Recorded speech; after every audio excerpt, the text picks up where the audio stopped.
My name is Adam Fletcher. I'm Director of Community at the Coalition. So Adam, what are you showing here new with Gears of War 4? We are showing here today Gears of War 4 versus multiplayer for the first time ever. The people will be able to experience the beta here really soon. It's going to be awesome. Can't wait. So what do you guys learn from Gears of War Judgment that you're applying to Gears of War 4?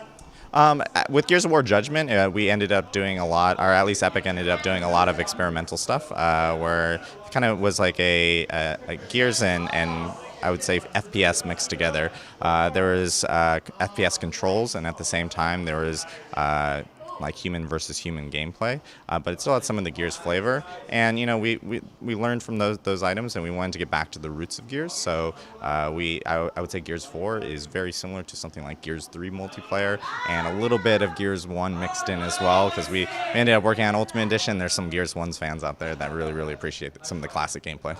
Talk about some of the new modes and weapons you introduced in this game. Yeah, most definitely. Some of the new modes and weapons that we have are awesome. One of the new modes that people will be able to play during the beta is a mode called Dodgeball. You guys won't be throwing balls at each other or anything like that, but the way it works is that everyone has one life in a 5 vs 5 game, and once you end up dying, you are eliminated from the game.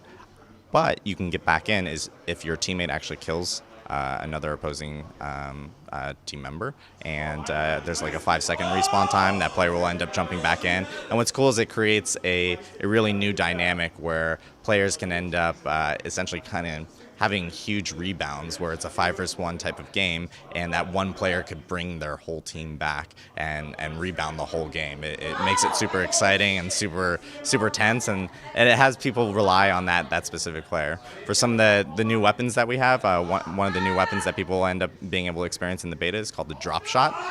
It's a great way of being able to maneuver and get enemies out of cover, similar to like Gears 3, where Gears 3 had the digger. Now we have the drop shot. The drop shot actually flies over cover and has a little laser sight for where the explosive shot ends up falling, and you can control essentially where the drop shot actually lands.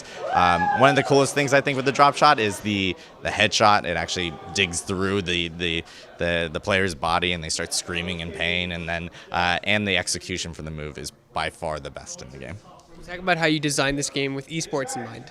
Yeah, most definitely. There's kind of multiple different tiers that we look at. We have new players, social players, competitive players, and of course esports. And one of the new modes that we'll be going into more detail here soon is a mode called Escalation, and it adds social players can play it as well as competitive players. But we also kind of designed it more with also casters in mind and viewers in mind. It's a new objective mode that pro players have really responded really well to, and it allows for more tense meetups and matchups against each other, and at the same time a new meta with players being able to place power weapons on a map and actually use them towards their advantage or maybe sabotage other teams. Do you guys use programmers in the office at all when designing and balancing the game?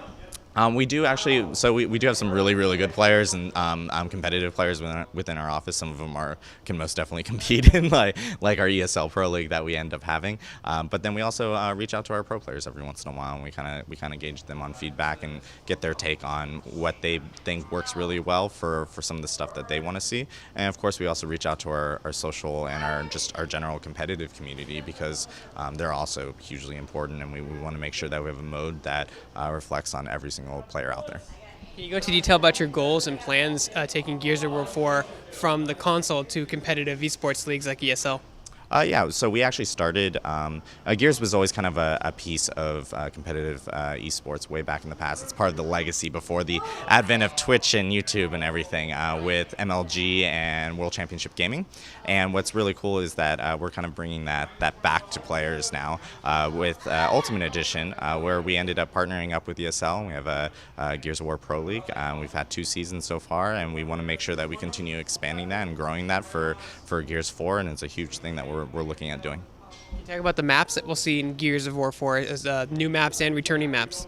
Yeah, so we plan on having 10 different maps at launch, one of them being Gridlock for sure, because everyone loves Gridlock. And then during the beta, some of the new maps that are going to players will actually be playing in. There's 3 new maps in the beta. One of them is called Harbor, which is kind of outside, right by the water, very dark atmosphere. The other one is called Dam, which is more of a brighter atmosphere, but it's kind of split up with an area of power weapons right in the middle of the map. And then we have Foundation, which has kind of high and low points on the map of where you can end up standing in terms of elevation and getting a little bit more advantage and shooting areas to kind of aim towards enemies. Talk about the DLC you guys have planned too. All the maps will be free to play. Yep, all maps will end up being free to play, and what we plan on doing is kind of rotating them in and out of seasons.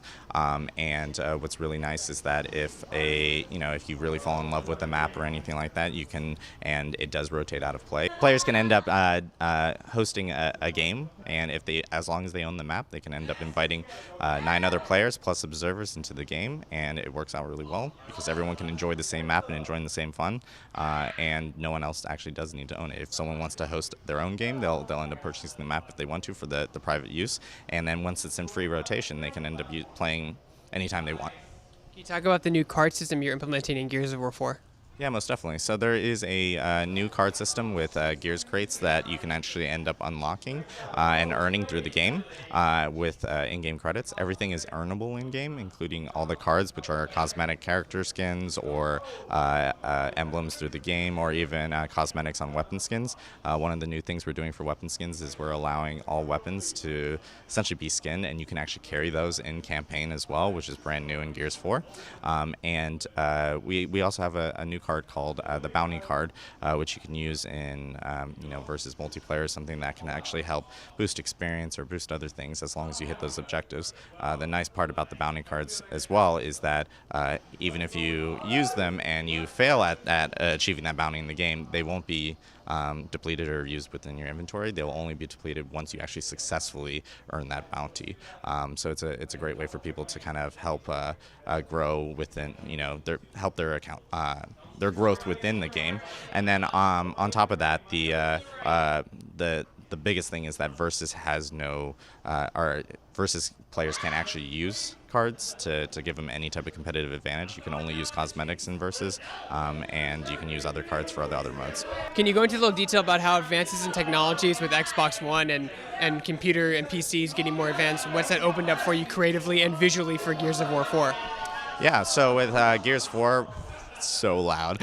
so yeah, with Gears 4, we end up we're on Unreal 4. It's the first Gears game to be on Unreal 4, and we're also doing a lot of other things to kind of show off the graphical power of what we can end up doing with Unreal 4 with Gears. One of the or two of the biggest things that we're doing within the game is the game in multiplayer will end up running at 1080 at 60 frames per second, what we're going for at launch, and we're using temporal anti-aliasing as well within the game, and screen space reflections, which is really cool because any type of like puddle or reflections you see within the game will be dynamic and will actually reflect players as they move in and out of the environment with those reflections.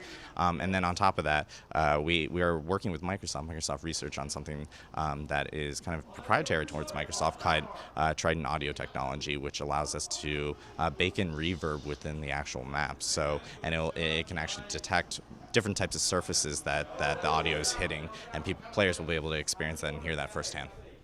And when does Gears of War 4 come out, and when can people sign up for the beta? Gears of War 4 is currently slated for fall 2016, and it's going to be on Xbox One. We're looking forward to players jumping on it.